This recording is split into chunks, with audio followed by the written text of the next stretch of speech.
പ്രിയപ്പെട്ടവരെ, ഇന്ന് ഒരു കന്നി സാഹിത്യകാരന്റെ കന്നി പുസ്തകം ആണ് ഇവിടെ പ്രകാശനം ചെയ്യപ്പെട്ടിരിക്കുന്നത്. സൈഗത ബുക്സിന്റെ മനോഹരമായ ഈ പുസ്തകം ഇത് പ്രകാശനം ചെയ്യാൻ സാധിച്ചതിലുള്ള സന്തോഷം ഞാൻ ആദ്യം അറിയിക്കുകയാണ്. പിന്നെ ഇദ്ദേഹം അബുദാബിയില് ഓയിൽ ആൻഡ് ഗ്യാസിന്റെ ഒരു സ്വകാര്യ കമ്പനിയിൽ ജോലി ചെയ്യുന്ന ആളാണ് വിഷ്ണു. അദ്ദേഹത്തിന്റെ ആദ്യത്തെ പുസ്തകമാണ് 44 കഥകൾ. 7 വർഷമായിട്ട് എഴുതി വരുന്ന കഥകളാണ്. അപ്പൊ ഈ എഴുത്തുകാരൻ ശരിക്ക് സത്യത്തിന്റെ മറ നീക്കി കാണിക്കുന്നവരാണ് എഴുത്തുകാരൻ.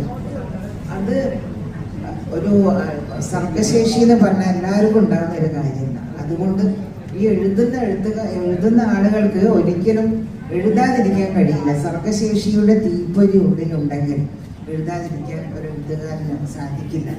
അപ്പൊ ശരിക്കും പ്രപഞ്ച താളത്തിന്റെ സ്പന്ദനമാണ് സാഹിത്യം എന്ന് വിശ്വസിക്കുന്ന ഒരാളാണ് ഞാൻ.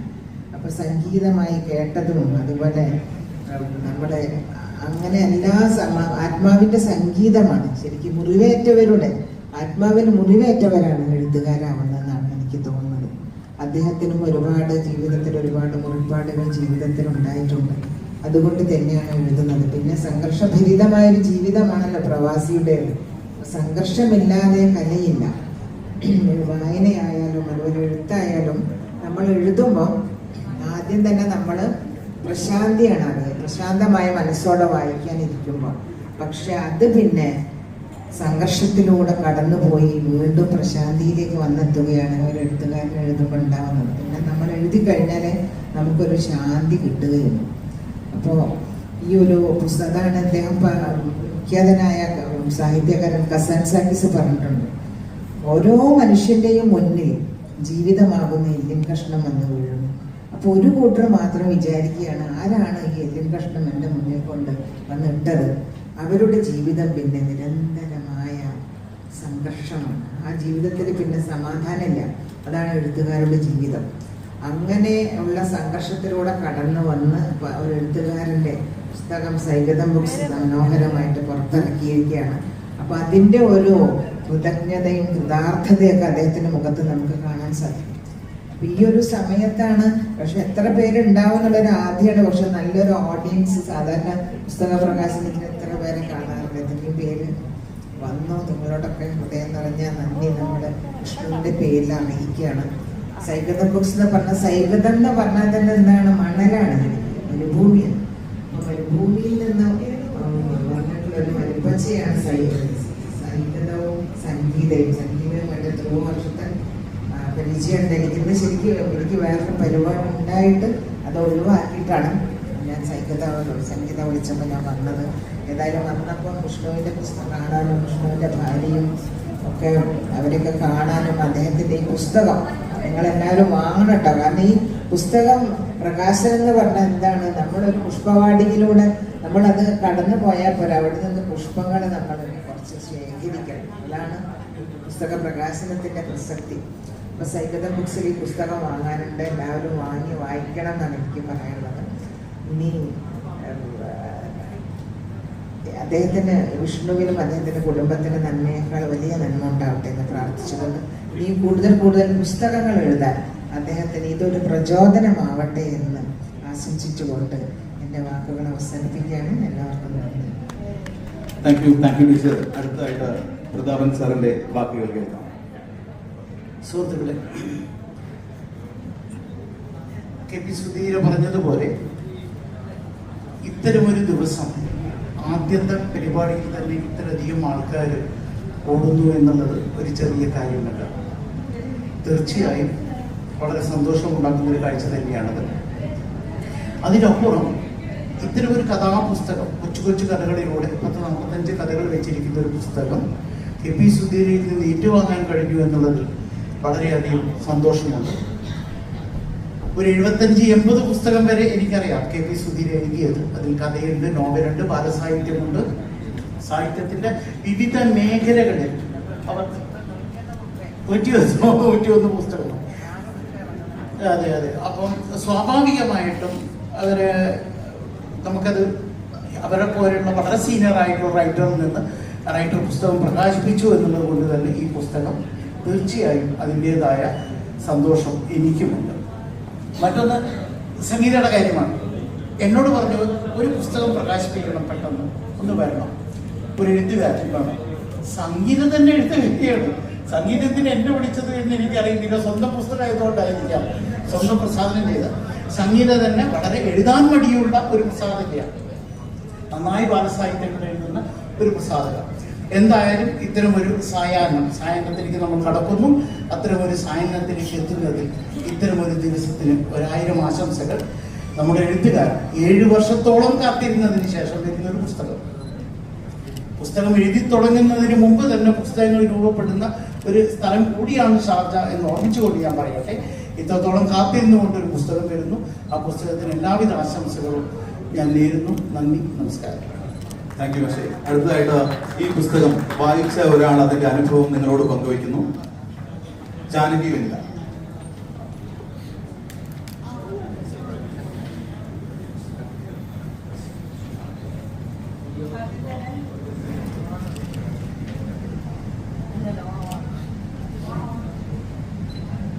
ആദ്യം തന്നെ ഈ ഒരു അവസരം നൽകിയ വിഷ്ണു, അതുപോലെ തന്നെ സംഗീത മാം, രണ്ടുപേർക്കും ഒരു സന്തോഷം അറിയിക്കുന്നു. ഒരു വലിയ അത്യാവശ്യം വലിപ്പമുള്ള ഒരു പുസ്തകമാണ്. അപ്പം എങ്ങനെ ഇത് എനിക്ക് വലിപ്പമുള്ള പുസ്തകങ്ങളോട് കുറച്ച് അലർജിയുള്ള ഒരാളാണ്. പക്ഷെ എന്നാലും ഫസ്റ്റ് തുടക്കത്തിൽ നമ്മൾ വായിച്ചപ്പോൾ ഉണ്ടായിട്ടുള്ള അനുഭവം ഞാൻ ആദ്യം തന്നെ പങ്കുവയ്ക്കാം. വിഷ്ണു ആഗ്നയുടെ ഈ ഒരു കഥാസമാഹാരത്തില് 47 കഥകളാണുള്ളത്. വളരെ സന്തോഷം അറിയിക്കാം. ആദ്യ കഥയിൽ നിന്ന് തുടങ്ങി ആദ്യത്തെ കഥയില് ജാനകി എന്ന് പറയുന്ന ജാനിമോളെ കുറിച്ചിട്ടാണ്. അപ്പൊ ജാനിമോള് എന്ന് പറയുമ്പോ ജാനകി എന്നുള്ള തൂലികാനാമത്തിലാണ് ഞാൻ എഴുതുന്നത്. അതുകൊണ്ട് തന്നെ ആ ഒരു കഥയോട് പ്രത്യേക ഒരു ഇഷ്ടം തോന്നി. വായിച്ചു തുടങ്ങിയ അവസാനം എന്റെ കണ്ണ് നിറഞ്ഞു എന്നുള്ളതാണ് അതിലെ ഏറ്റവും ഒരു വേദനാജനകമായ ഒരു അനുഭവം. കാരണം ആ ഒരു കഥ അത്രമാത്രം തീവ്രമായിട്ട് ഒരമ്മ എന്നുള്ള നിലയ്ക്ക് നമ്മളെ പിടിച്ചിരുത്തുന്നത് തന്നെയാണ്. അത് കഴിഞ്ഞു പിന്നെ നമുക്ക് ഒരുപാട് കഥകൾ അതിൽ വരുന്നുണ്ട്. അതിലെ ഓരോ കഥകളും നമ്മളെ പിടിച്ചിരുത്തുന്നത് തന്നെയാണ്. കാരണം നമ്മുടെയൊക്കെ ജീവിതത്തിലൂടെ കടന്നു പോകുന്ന ഓരോ അധ്യായങ്ങളായിട്ടാണ്. ആമുഖത്തില് വിഷ്ണു പറയുന്നുണ്ട്, ഓരോ മനുഷ്യരും കടന്നു പോകുന്നത് ഓരോ കഥയുമായിട്ടാണെന്നാണ് പറയുന്നത്. അത് സത്യമാണ്. ഇതിലെ ഓരോ കഥാപാത്രങ്ങളും നമുക്ക് ഓരോ കഥകൾ നമ്മുടെ ജീവിതത്തിന്റെ ഓരോ ഏടായിട്ടാണ് എനിക്കത് അനുഭവപ്പെട്ടത്. റഹീം എന്ന് പറയുന്ന റാമും റഹീമും ആ ഒരു കഥ വായിച്ചപ്പോൾ ശരിക്കും പറഞ്ഞാൽ ഇന്നത്തെ ഈ ഒരു സമൂഹത്തില് മതത്തിന്റെ ഒരു പ്രാധാന്യം അത് എത്രമാത്രം നമ്മുടെ ജീവിതത്തെ തകർക്കുന്ന ഒന്നാണ് എന്നുള്ളത്. എങ്ങനെയാണ് ഒരു മതത്തിനപ്പുറത്ത് നിന്നൊരു മതിൽ രണ്ടുപേരും ഒന്നിച്ചിരുന്ന്, രണ്ടു മതത്തിൽപ്പെട്ട രണ്ടുപേർ ഒന്നിച്ചിരുന്ന് ഒരു ശരിക്കും പറയുന്ന സഞ്ചാരമാണ് അവിടെ നടത്തുന്നത്. ആ ഒരു സഞ്ചാരത്തിൽ നിന്ന് നമുക്ക് ആ മതത്തിന് ആ വേലിക്കെട്ട് പൊളിച്ച് കളഞ്ഞ് നമ്മൾ മനുഷ്യരായിട്ടിരിക്കേണ്ടതിന്റെ ആവശ്യകത എന്താണെന്നാണ് എനിക്കത് വായിച്ചപ്പോൾ തോന്നിയത്.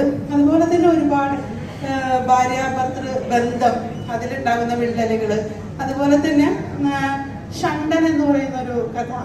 സത്യം പറഞ്ഞാല് നമ്മള് ഈ മച്ചി എന്ന് പറയുന്ന ഒരു വിളിപ്പേരാണ്. സ്ത്രീ എന്നുള്ള നിലയിൽ ഞാൻ അതാണ് ഏറ്റവും വലിയ സംഭവം എന്നാണ് വിചാരിച്ചിരുന്നത്. പക്ഷെ ഈ ഷണ്ടൻ എന്ന് പറയുന്ന പ്രയോഗം ഒരു പുരുഷനെ എത്രമാത്രം വേദനിപ്പിക്കുന്നു, എത്രമാത്രം തകർക്കുന്നു. ഒരു സ്ത്രീ അനുഭവിക്കുന്ന, മച്ചി എന്ന് വിളിക്കപ്പെടുന്ന ആ സ്ത്രീ അനുഭവിക്കുന്ന അതേ തീവ്രത, അതിനപ്പുറം ഒരു തീവ്രത. കാരണം ആ സ്ത്രീ അത് പുറത്തേക്ക് പലപ്പോഴും കാണിക്കും, കണ്ണീരായിട്ടും മറ്റുമായിട്ടും അവളുടെ ആ ഒരു അവസ്ഥ കാണിക്കും. പക്ഷെ ഒരു പുരുഷൻ ഒരിക്കലും അത് കാണിക്കുന്നില്ല. പക്ഷെ അവനത് സ്വയം അനുഭവിക്കുന്നതാണ്. അപ്പൊ ആ ഒരു തീവ്രത വായിച്ചപ്പോഴും ഇതേപോലെ, അതുപോലെ 2-3 കഥകള് സത്യമായിട്ട് ഞാൻ പറയാം, ആത്മാർത്ഥമായിട്ട് പറയാണ്, എന്റെ കണ്ണ് നനയിച്ചിട്ടുണ്ട്. അതുകൊണ്ട് തന്നെ കഥാകാരനോട് വീണ്ടും ആദ്യ കഥാസമാഹാരമായിട്ടല്ല എനിക്കത് ഫീൽ ചെയ്യുന്നത്. ഒരുപാട് അനുഭവങ്ങളുള്ള ഒരു മനുഷ്യനായിട്ടാണ് ഞാൻ വിഷ്ണുവിനെ കാണുന്നത്. ഒരുപാട് സന്തോഷം തോന്നി വായിച്ചപ്പോൾ. ആദ്യമായിട്ട് വായിക്കുന്ന ആള് ഞാനാണോ എന്ന് എനിക്കറിയില്ല. എന്തായാലും ഒരുപാട് സന്തോഷം. ഒരുപാട് ഉയരങ്ങളിലേക്ക് എത്തട്ടെ. അതുപോലെ തന്നെ സൈകതം വളരെ നല്ല രീതിയിൽ തന്നെ പുസ്തകം ചെയ്തിട്ടുണ്ട്. വായിക്കാനും ഈ കുഞ്ഞു അക്ഷരങ്ങളാകുമ്പോൾ നമുക്കൊരു മടുപ്പൊക്കെ തോന്നും. പക്ഷെ ഇത് അക്ഷരങ്ങളൊക്കെ വളരെ നല്ല ഫോണ്ടിലൊക്കെ ആക്കിയിട്ട് ചെയ്തിട്ടുണ്ട്. അപ്പൊ എന്തായാലും വിഷ്ണുവിന് ഇനിയും ഒരുപാട് ഉയരങ്ങൾ ഉണ്ടാവട്ടെ എന്ന് ആശംസിച്ചുകൊണ്ട്, ഒരിക്കലും കാണാത്ത, ഇവിടെ മാത്രം ഇപ്പൊ ഈ ഒരു സമയത്ത് മാത്രം പരിചയപ്പെട്ട ഒരു വ്യക്തിയാണെങ്കിൽ പോലും എൻ്റെ ഹൃദയത്തിൽ ഒരു വായനക്കാരി എന്നുള്ള നിലയിൽ ഞാൻ ചേർത്ത് വെച്ചുകൊണ്ട് എല്ലാവിധ ആശംസകളും നേർന്നുകൊണ്ട് നിർത്തുന്നു. Thank you Janaki. ജാനകി എന്ന തോലിക നാമത്തിൽ എഴുതുന്ന ജാനകിയുടെ കണ്ണുകൾ നിറച്ചു വിഷ്ണുവിന്റെ എഴുത്ത് എന്ന് കേൾക്കുന്നത് തന്നെ ആ എഴുത്തിന്റെ ഒരു ആത്മാവ് നമുക്ക് കാണാൻ കഴിയും. നമുക്ക് എഴുത്തുകാരനെ കേൾക്കാം. എങ്ങനെ എഴുത്തിലേക്ക് എത്തി, ഈ പുസ്തകത്തിലേക്ക് എങ്ങനെ എത്തി, സാഹിത്യത്തിലേക്ക് എങ്ങനെ എത്തി, ഒക്കെ വിശദമായി പറയും വിഷ്ണു. ഹലോ. ആക്ച്വലി എനിക്ക് കുറച്ച് സ്റ്റേജ് ഫിയർ ഉള്ള ഒരാളാണ്. ബേസിക്കലി ഞാനിത് ആദ്യമായിട്ടാണ് ഈ വേദിയിൽ ഇങ്ങനെ പങ്കെടുക്കുന്നത്. ആദ്യമായിട്ടാണ് ഞാൻ ഇങ്ങനെ ഒരു ഈ ഷാർജ ഫെയറിൽ വരുന്നത്. അടുത്ത് വയ്ക്കാം. ഓക്കെ. അപ്പോൾ എങ്ങനെ തുടങ്ങണമെന്ന് അറിയില്ല, പക്ഷെ ഞാൻ വളരെ ഹാപ്പിയാണ്. ഈ കഥകളെല്ലാം ഞാൻ ഒരു 7 വർഷം മുമ്പ് എൻ്റെ ഫേസ്ബുക്കിൽ എഴുതിയ കഥകളാണ്. പിന്നെ ഈ ജോലി തിരക്കും കാര്യങ്ങളും കൊണ്ട് ഒരിക്കലും എഴുത്തൊന്നും കണ്ടിന്യൂ ചെയ്യാൻ പറ്റില്ല. എല്ലാവരും അറിയാം, നമ്മളൊരു ഓട്ടത്തിലുണ്ട്. അപ്പോൾ ആ ഓട്ടത്തിനിടയ്ക്ക് പിന്നെ ഒരു ഭ്രാന്ത് പോലെ ഓക്കെ ആ ഒരു 10-47 കഥകൾ എല്ലാം ഒരു ബുക്കായിട്ട് ഇറങ്ങണം എന്നുള്ളൊരു ആഗ്രഹം, ഒരു പേഴ്സണൽ സാറ്റിസ്ഫാക്ഷന് വേണ്ടി ഞാൻ ചെയ്തൊരു ബുക്കാണിത്. പിന്നെ ഞാൻ ഒരിക്കലും പ്രതീക്ഷിച്ചില്ല ഈ സംഗീതം ഇത്രയും ഒരു വേദിയിൽ ഇത് ഒരു പബ്ലിഷിംഗ് ലെവലിലോട്ട് എത്തിക്കുമെന്ന് ഞാൻ കരുതിയില്ല. ഒരു ഉറക്കപ്രാന്തിൽ പോലെ ഒരു ബുക്ക് ഇറക്കി സാറ്റിസ്ഫാക്ഷൻ ആക്കിയ സാധനം ഇപ്പോൾ ഒരു കേരള സാഹിത്യ അക്കാദമി അവാർഡ് വാങ്ങിച്ച 100ഓളം കഥ എഴുതിയ ഇതുപോലത്തെ ഒരു പ്രതിഭ പബ്ലിഷ് ചെയ്യുന്നു എന്നുള്ളതിൽ ഞാൻ ഭയങ്കര കടപ്പെട്ടിരിക്കുന്നു. Thank you very much. വാക്കുകൾക്കെല്ലാം ചേട്ടന് വളരെ നന്ദിയുണ്ട്. പിന്നെ ജാനകി പറഞ്ഞ കഥകൾ, കാരണം അതിൽ ആമുഖത്ത് ഞാൻ കൊടുത്തിട്ടുണ്ട്. കാരണം ഇതെന്റെ ഒരു ഓർമ്മകൾക്ക് വേണ്ടി ഞാൻ ക്രിയേറ്റ് ചെയ്തതാണ്. കാരണം കഴിഞ്ഞ വർഷം എന്റെ 2 കുട്ടികളെ എനിക്ക് നഷ്ടപ്പെട്ടായിരുന്നു. അവർ പ്രീമെച്ചർ ബേബീസ് ആയിരുന്നു, ഇവിടെ തന്നെ ആയിരുന്നു. അപ്പോൾ എന്റെ കുട്ടികളായ ആദിയും വേദയും അവരുടെ ഓർമ്മകൾ എന്നും എന്റെ കൂടെ വേണം എന്ന് എനിക്കൊരു ആഗ്രഹം ഉണ്ടായിരുന്നു. അപ്പോൾ ഈ ബുക്ക് എന്തായാലും ശരി, ഞാൻ മരണപ്പെട്ടാലും അല്ലെങ്കിൽ ഇവിടെ തന്നെ കാണുമല്ലോ. അപ്പൊ ആ ഓർമ്മകൾക്ക് ബലി കൊടുക്കാതിരിക്കാൻ വേണ്ടി ഞാൻ ക്രിയേറ്റ് ചെയ്തൊരു സംഭവം.